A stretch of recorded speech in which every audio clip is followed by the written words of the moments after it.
Mieux vivre au quotidien. Des conseils pratiques pour améliorer votre environnement et bien vieillir chez soi. Une chronique proposée par Laure Delas. Nous revoilà cette semaine pour parler travaux dans la salle de bain. Précédemment, je vous avais expliqué quels éléments étaient à prévoir pour avoir une salle de bain pratique et sécurisée. Mais je ne vous avais pas tout dit. Aujourd'hui, je voudrais vous donner des ressources pour que vous puissiez vous lancer dans ces travaux l'esprit tranquille. En premier lieu, je vous dirais de ne pas hésiter à faire appel à un ergothérapeute pour avoir des conseils en aménagement. Il viendra chez vous prendre le temps d'échanger sur vos habitudes, vos difficultés et vos attentes. Il prendra des mesures et vous remettra un compte-rendu avec des préconisations d'aménagement. Vous avez par exemple le dispositif Bien chez moi qui est proposé aux bénéficiaires de la complémentaire retraite Agic Arco. Cela vous permettra justement d'avoir la visite d'un ergothérapeute qui soit pris en charge. Ensuite, pour la réalisation des travaux, je vous conseille de passer par des artisans ou des entreprises spécialisées dans les travaux d'accessibilité. Vous avez par exemple les labels Handibat ou Silverbat qui vous garantiront des professionnels qui sont formés à l'accessibilité.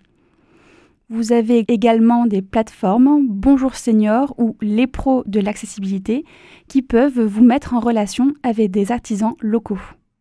Sachez que vous pouvez faire appel à des organismes qui vous accompagneront tout au long du projet. Pour la définition du projet, la recherche de financement et la maîtrise d'ouvrage. Vous avez par exemple Solia Adapt ou bien Loger Adapt. D'ailleurs, le recours à un assistant maîtrise d'ouvrage, un AMO, est devenu obligatoire pour toucher l'aide financière appelée MaPrimeAdapt. C'est l'aide qui a été mise en place depuis janvier 2024 et qui remplace les précédentes aides. Il faut, pour pouvoir en bénéficier, avoir au moins 70 ans ou bien 60 et avoir une évaluation GIR ou bien avoir une situation de handicap. Il faut disposer de revenus modérés et être propriétaire de son logement.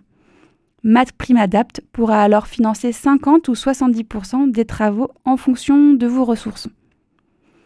Vous avez peut-être droit à d'autres aides financières cumulables avec MaPrimeAdapt. Renseignez-vous en particulier auprès de votre caisse de retraite. Il y a aussi parfois des aides de la part des collectivités locales et territoriales. Pour les connaître, je vous conseille de vous rendre dans le Centre communal d'action sociale, le CCAS, le plus proche de chez vous. Il pourra vous renseigner et vous accompagner sur les démarches à entreprendre. Vous pourrez également contacter un conseiller France Rénov', soit physiquement, en agence ou bien par téléphone. Si vous bénéficiez de l'aide personnalisée d'autonomie, l'APA, vous avez aussi la possibilité d'une prise en charge du coût des travaux, tout comme si vous percevez la prestation de compensation du handicap, la PCH. Enfin, vous avez peut-être droit à un crédit d'impôt. Toutes ces informations sont disponibles sur le site pourlespersonnesâgées.gouv. En résumé, surtout, n'hésitez pas à vous faire accompagner. Cela vous permettra d'envisager les travaux sereinement et après de profiter de bons moments dans votre toute nouvelle salle de bain. Vous avez aussi la possibilité de réagir sur le site de Radio Présence et je répondrai avec plaisir à toutes vos questions.